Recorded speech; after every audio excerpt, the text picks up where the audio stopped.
Hi, and welcome to Main Street AI, the podcast where traditional businesses are quietly revolutionizing their operations with artificial intelligence and winning. In this podcast, I sit down with industry leaders from law firms and professional services and other Main Street businesses to explore their AI journey. We dive into the opportunities they see, the challenges they're navigating, and the real impact of AI on their industries. Whether you're AI curious or ready to implement, this show brings you insights from leaders who are actually using this technology to serve customers better, empower employees, and drive profitable growth. What do you get when a civil engineer goes to law school with tunnel vision for one specific niche? You get Joshua Strub, co-founder of Margie Strub Construction Law in Toronto. In 5 years, Josh and his partner have grown from 2 lawyers to 10, building one of the most specialized construction law boutiques in Canada, with a particular edge in the uniquely complex world of transit construction. In this episode, Josh talks about the cautious but committed approach he's taking to AI, why he's more worried about what AI misses than what it hallucinates, and how he's building a firm where lawyers actually want to work. Let's dive in. Hi, welcome back to the Main Street AI podcast. This is Stephen Whittier with Satori Coach IO, and today I'm joined by Joshua Strub of Margie Strub Construction Law. Josh, thanks for joining us. Thanks for having me, Steve. Nice to be here. Yes, excellent. Could you start off just telling us a little bit about yourself, about your firm, what you do from a high level? Yeah, sure. Thank you. So we're a construction law boutique in Toronto, Ontario, Canada. I have a civil engineering degree background, so construction was just sort of a natural fit for me when I went into law school, and I did a combined degree program and sort of had this tunnel vision of getting into construction law.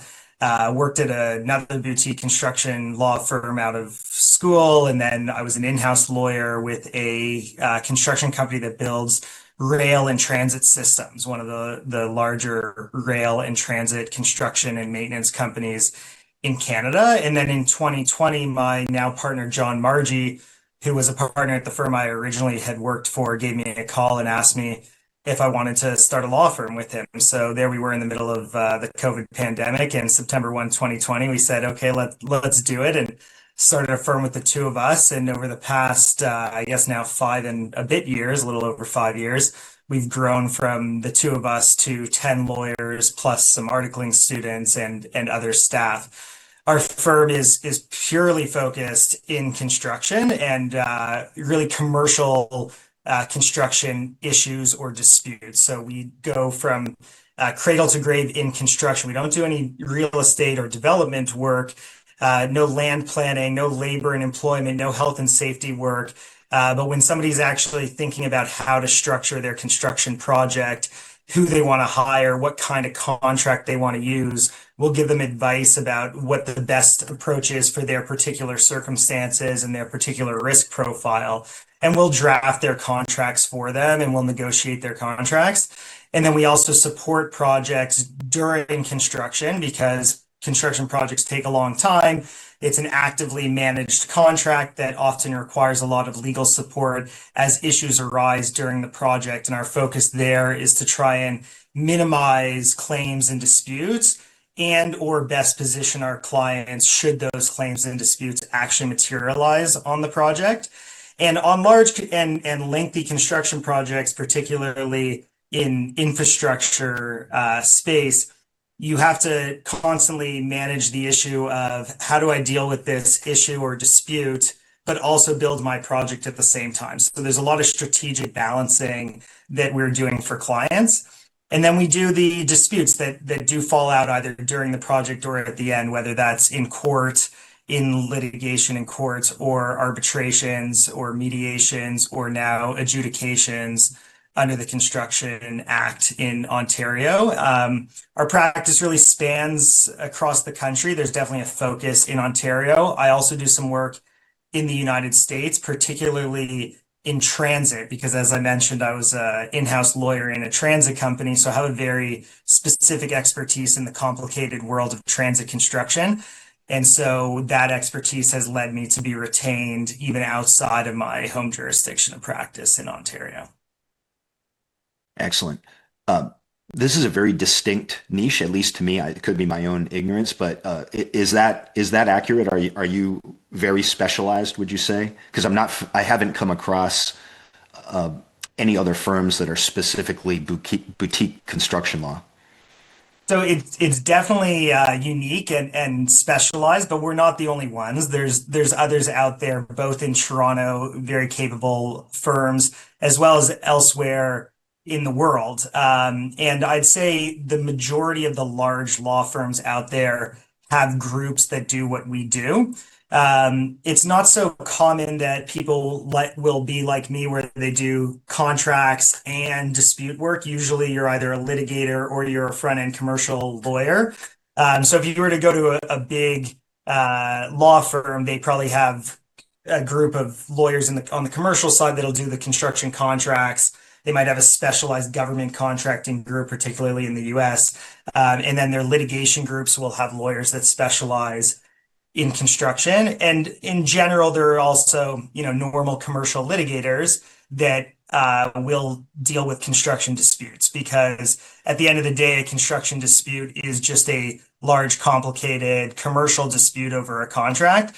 Where our firm and others like us fit in is that we have a specialized understanding and niche within the construction space, and we can understand how to deal with the volume of issues and volume of documents that get created on, say, a 5 to 10 year long construction project. Okay, yeah. What would you say for people who are not in your field, like outside the legal industry? What do they tend to either misunderstand or underestimate about the work being done in your space? That's a good question. I'd say to someone that really doesn't know, when I introduce myself and tell them who I am, that their initial reaction is that I would deal with labor and employment issues or health and safety issues on a project, like a safety incident occurs, workers' compensation problems. And it's just not what we do. There's others that do that very capably. We deal with real commercial construction disputes. And what I say to people is, when you read in the news about a construction project, usually you're reading about how the project is taking longer or costing more money than was anticipated or budgeted. And that's really where we fall into the picture, is to help parties navigate through that complexity of who's going to pay for the additional time and money on the construction project. And then I would say to people that are in the construction space that perhaps haven't had the I'd say benefit, but perhaps other people would say the detriment of having to work with construction lawyers, is that it's really important on large and complex projects to nip issues in the bud, and having capable and experienced attorneys at the outset in crafting your contract and then during the project as issues are arising to help navigate, what area of the contract does this fall within? How aggressive a stance do we want to take here versus being more collegial with the party? That can be very, very helpful and pay dividends. People often don't want to pay lawyers until they have to, but if you wait, sometimes you spend a lot more money. And it's, I tell people all the time, especially when we draft contracts, that I can draft a really robust contract, but at the end of the day, people build projects, right? And so what we need to do is build a contract that can set the appropriate framework for a strong relationship. But then once we do that, it's on the executors to maintain that relationship within the confines of the contract. And there's two pieces there. One is, working with people properly, and the other one is actually understanding and following your contract, not just sticking it in a drawer, because the last thing you want is to ignore it, have issues arise, and then look at it and realize that you made a mistake or missed a couple opportunities or requirements in that document.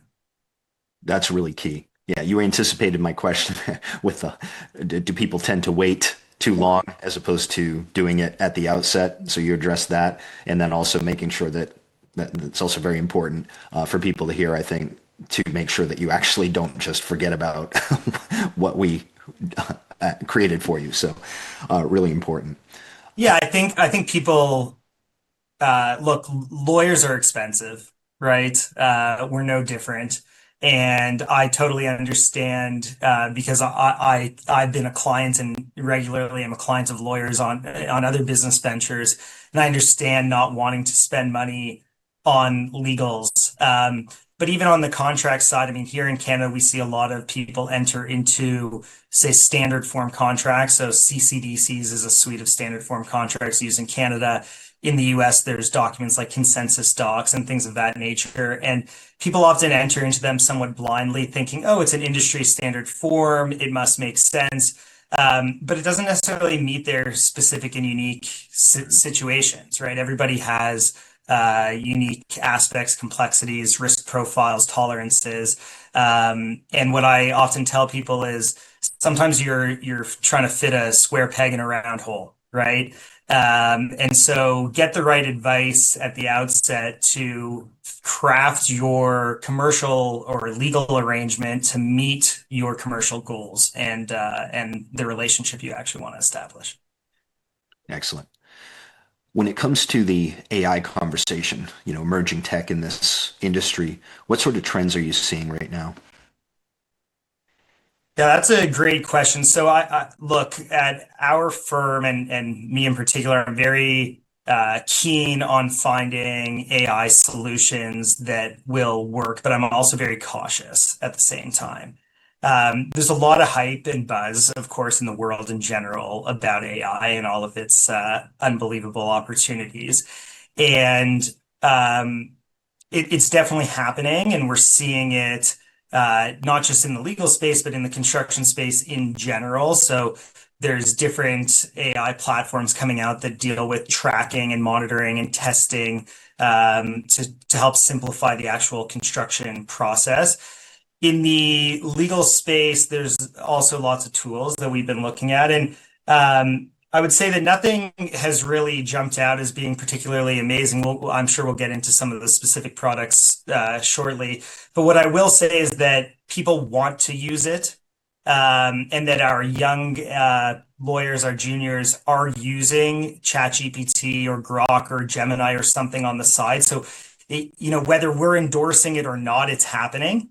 And so one of the reasons that I've been very keen on trying to find appropriate solutions to jump on board from my law firm is because I recognize that it's happening whether I like it or not. And so we need to be ahead of it. We need to be able to work with it and adapt so that we don't fall behind. But also I want to make sure that people are using the right products instead of using, what people sometimes refer to as shadow IT, right? They're on the side, they're using a platform without telling me about it, but I know it's happening, right? Right. I'm sure when it comes to your caution, because this comes up a lot on this podcast, is some of the stories with attorneys who really just are operating not knowing what they don't know, where they might be just going to a public LLM and just having it create the document and not actually checking against hallucinations, for instance. So they're actually not doing the lawyer part of, we can use this technology for research, for ideation, for document drafting, but you still have to go in and review the work before submitting it. And there's some of those issues. Is there anything else that has been a concern for you? So that's a great point. I like the way you phrased it. I was actually I'm part of part of the construction executive of the Ontario Bar Association. We were having a meeting the other day, and we were talking about different continuing professional development ideas. And somebody asked about doing something related to AI, and a question that they raised was, what are the lawyers' professional obligations when using an LLM model in terms of checking, the output that they're providing to the clients. And I didn't say anything, but I sat there thinking it was kind of a silly question. I mean, as a lawyer, frankly, any service provider, but I guess a heightened obligation as a lawyer is you need to make sure that the advice that you're providing or the product that you're submitting is accurate and appropriately doing the job for your client. And that doesn't matter if it's coming out of an LLM model or if it's coming from your student or your first or second year associate or your partner, right? The obligation is the same regardless, which is to make sure that what you're providing is appropriate. So when you hear those stories in the news and those court cases about people that are submitting things blindly, it's just shocking. And to me, it's not so much a fear of AI as much as it's a fear of some of my colleagues that are out there in the industry as to what they think is appropriate. But look, the hallucinations are most definitely a problem. And I've read and heard a lot of things about, what's causing these hallucinations in these platforms. And it doesn't sound like that issue is going to go away. And so it's certainly something that everyone needs to be hyper vigilant about. The other thing that I'm really concerned about, and that particularly is relevant to perhaps the future of AI in our practice in construction disputes, is the AI missing things. So, hallucinations is the AI creating things that don't exist. Um, I'm more concerned about it missing something, right? So, everybody is all excited about the idea that I could take 1 million documents and put it into some AI platform and have it find me my needles in the haystack and find what I need, instead of having people manually do searches in an electronic discovery platform and putting their eyes on the documents themselves. And we've done some testing, not even with large volumes of documents, but even with smaller volumes of documents, and the AI is just missing some stuff. So I'll give you an example, that we had. I was working on a file, and there was a lot of turnover of people on the project over the long period of time that the project existed. And I wanted to understand who was in the different roles and how those roles changed over time. So I had the client provide me with their organizational charts, which they update, say, every quarter or every time that there's a major shift in the organizational structure. And they provided us with, I don't know, 20 organizational charts over the course of a 4-year period. And we put it into a platform. And I asked it specifically, I gave it a specific person's name. And I said, identify what this person's role was over time, based on these organizational charts, which were all dated. And the response came back that the person doesn't exist. And Hmm. so I told the AI, no, it does exist. Like, look here on this PDF, there's the person's name. Oh, sorry, you're right, it does exist. And then, spit something back out, and it gives me the one instance that I pointed out, but still couldn't find the rest of them.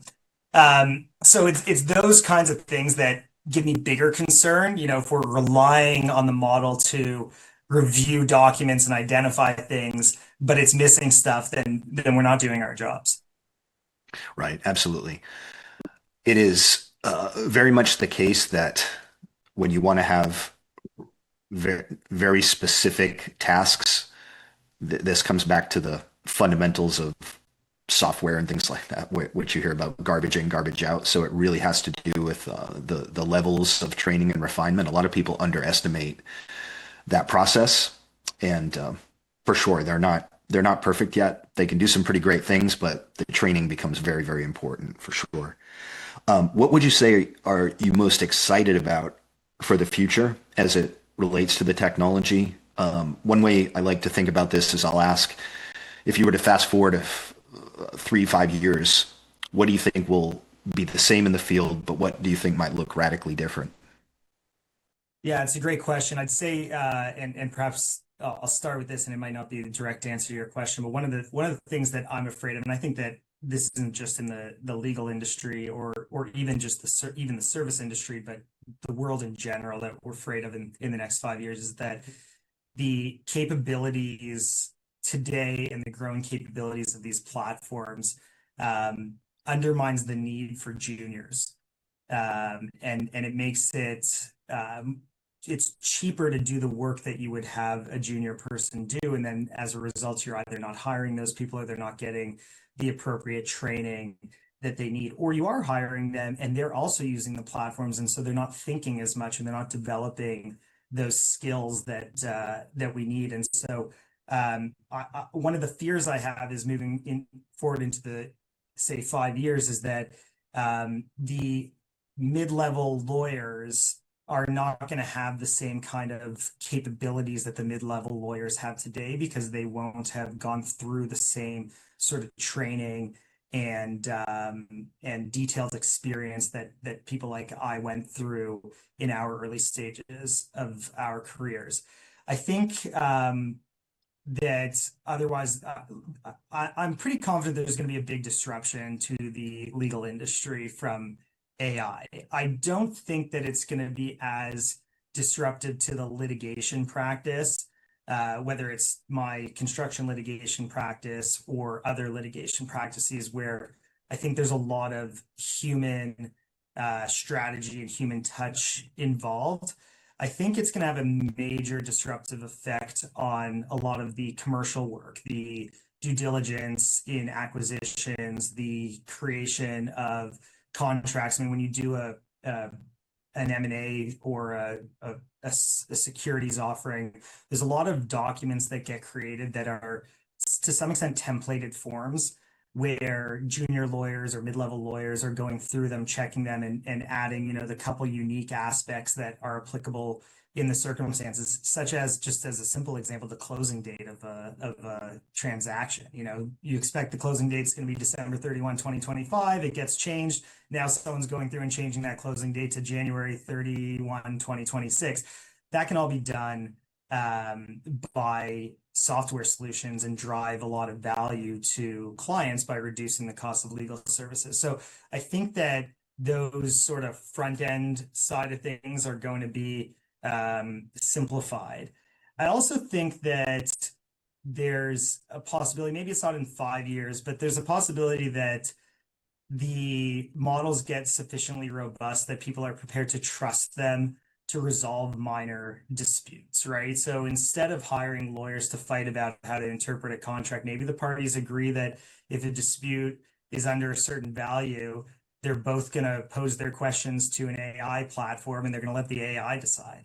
I've heard some people on other podcasts talking about this kind of concept, and I think that could happen, which is kind of scary for people like me who make our money off of clients hiring us to do that kind of work. Yes. That I just heard about that same thing recently. It's really fascinating thinking about, yeah.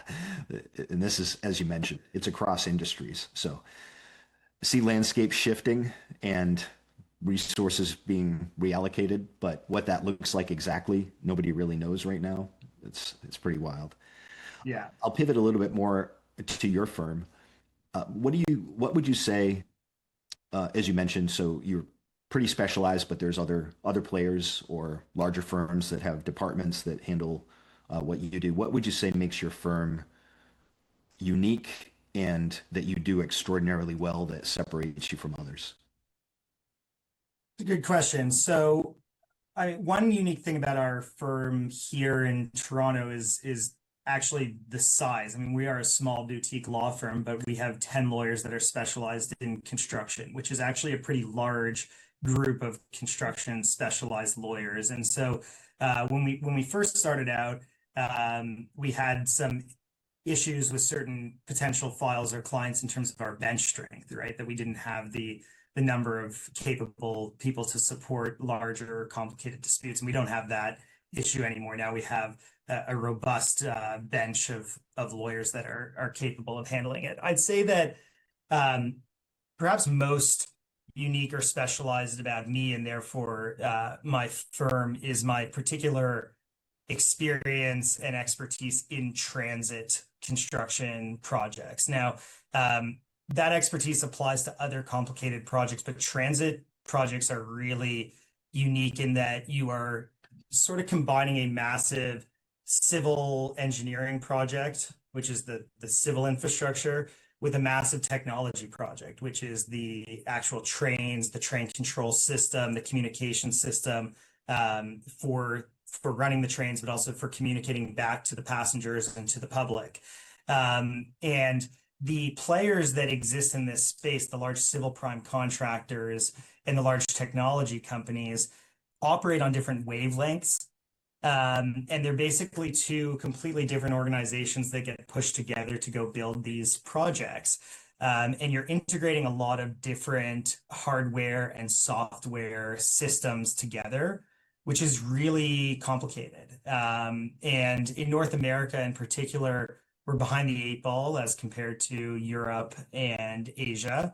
We're starting to catch up, but we don't have the level of expertise that they have in their approach to the design process to something called systems engineering, which is an approach to design and construction that really didn't exist here in North America. And because of some of my experiences as an in-house lawyer in a transit company, and then thereafter focusing in transit, I have a particular and unique knowledge base and expertise in these systems and in how they should be designed and integrated with one another. And so that just gives me and my firm a leg up on complexity versus others in our field. And then from that, we take the lessons learned and apply it to any other construction project, infrastructure project, which there's other complicated ones out there as well, like nuclear projects would have some similarities to what I just explained, and other power plant projects have similarities in terms of the integration concepts. And so we really stand out in those complex niches where there's a lot of moving parts and a lot of different parties involved and working through that complexity. Great. In terms of growth, you said you're about 5 years in now, starting in 2021. Mhm. Would you say that you're at growth-wise right now, and where are you looking to get to in the next 12 months or so?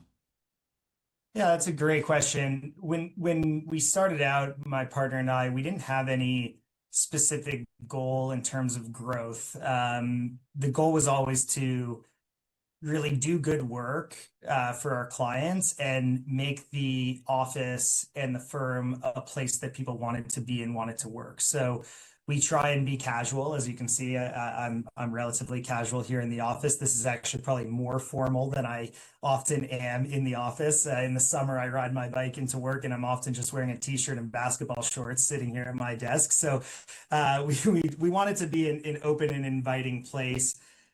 We try and operate the firm on a very much a meritocracy. So if you're a first year lawyer, but you're very capable, you're given the same opportunity that you would be given if you're a seventh year lawyer with the same capabilities. So we try and create this one team open environment. And that was always a critical goal of mine when we started the firm, that we would be different and a different place to work that didn't have the high stress, high pressure that exists in other legal workspaces while doing the same kind of high quality, interesting, high value work. Now, don't get me wrong.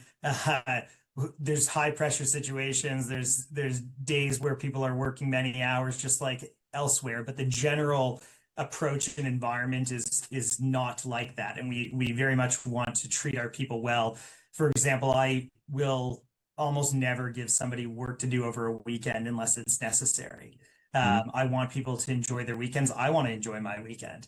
When I have something that I need someone to do for me, if I can, instead of imposing a deadline, I try and have them pick a deadline. Like, when can you get this to me without impacting your life materially? And then we sort of work together to try and figure that out. So, as a result of that, people are happy here and we do good work. And so clients have continued to come in the door and find us.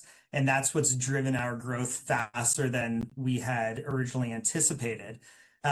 We're at a pretty good level right now. I'm sure we will continue to grow organically as we have in the past. I'd say looking a year out, I don't think the firm will look materially different, but hopefully our two articling students right now, which for those of you listening are not Canadians, articling students are like first year associates here they have to do a 10-month apprenticeship in Ontario before they become an actual lawyer. So hopefully they will both we'll have space for them both to join as lawyers. That just adds some natural organic growth of two lawyers, which to a 10 lawyer firm is a 20% bump right away. So that's likely what we see. I'm hopeful that we'll continue to have traction in the industry, in transit, but also in infrastructure in general, in private development, where we get more and more clients needing or seeking our support for interesting projects.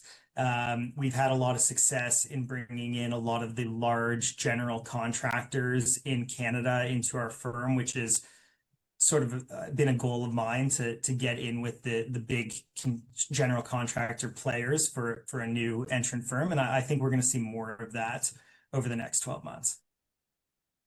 Excellent. Uh, in terms of acquiring those clients, is that pretty much just based on referral, awareness of work you've already done, or are you actively marketing? What does that look like? So active marketing is more individual marketing. So me reaching out to people, partners of mine, associates reaching out to people, posting on LinkedIn just to create name recognition, brand awareness. We attend and sponsor certain events, both because we want some, name and brand recognition, but also because we like to give back to the community. So we've been a big partner of TRAX, which is a transit organization in Canada. We're a partner of the UJA, the Jewish Federation in Toronto. So some marketing in that sense. We don't do any real traditional advertising and marketing because, frankly, that's not the area that the kind of work we want to do comes through. So I get lots of emails from different marketing organizations all the time trying to have me do different kinds of advertising or marketing campaigns and SEO, but it's not really where the interesting and large complicated issues come from. It's more from word of mouth and building relationships, speaking at events so people see the expertise that I have and the capabilities that we have as a firm, and building those relationships slowly, sometimes quickly, but slowly over time. I say to my partners and juniors all the time that they call it business development for a reason. It's a development process. It's not an overnight process. You have to develop the relationships. Fantastic. And now I always like to ask this question around fear of constraints. So hypothetically, you had a magic wand and you could wave it and fix one thing in your business that's maybe slowing you down or a challenge to operations or growth. What would that be? So I'd say that in our litigation business, and I think this will apply to anyone in litigation, the biggest challenge and fear we always have is that files settle. And I don't have a magic wand for this, unfortunately, but it's our goal to get settlements for clients as early and as efficiently as possible. That's the best outcome for the client, and the clients will come back. But the fear that we always have, of course, is that if you're working on a complicated dispute and you have a few people or a few, maybe five people working part-time or two people working full-time on something and the file settles, now we have to find something to backstop their work to give them something else to do because the projected revenue disappears. Now that's fine because our job is to provide the best service to our clients, and I say a bad settlement is better than a good outcome in court most days. So we are always striving for that, but that is a fear. If I had a magic wand, it would be to create some kind of recurring revenue, turn legal services into a software as a service model somehow, and have guaranteed recurring revenue. But that's unfortunately not the reality. And as a service business, and any service business, lawyers and consultants and accountants and whatever the case may be, we have to be available for our clients and do what's best for our clients at all times. And sometimes that detracts from our personal lives, but that's the balancing act that we have to play. Excellent. Great observation. And now, where I like to wrap everything up, kind of moving from the business, the firm, the growth objectives, the work, to the personal. So, what would you say is your main driving motivator every day to get up and tackle your work and do what you do?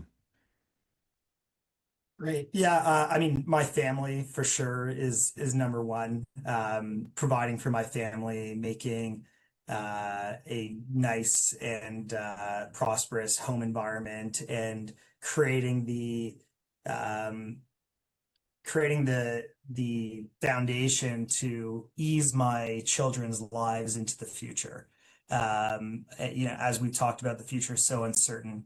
It's always uncertain, but in today's day and age, it feels even more uncertain with talks of utopian futures with AI doing everything. And my goal is to work as hard as I can to set the strongest foundation for my family into the future. Now, on the personal side, I like to spend time with my kids and play games and board games and be outside with them as much as possible. I'm a big outdoors person, go on backcountry canoe trips, and I like to cycle. So, uh, living a work life that can facilitate that kind of personal life is fundamentally the goal. But first and foremost is to ensure that the people that I'm able to support are supported and happy.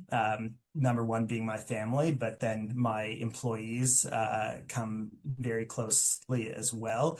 And the community at large, giving back to the community. So I've been very fortunate in my professional life and in this, not just in this firm, but in the firm to have some financial success, and making sure I give that back to others that are less fortunate in life. That really, helps me feel better about everything that I'm doing.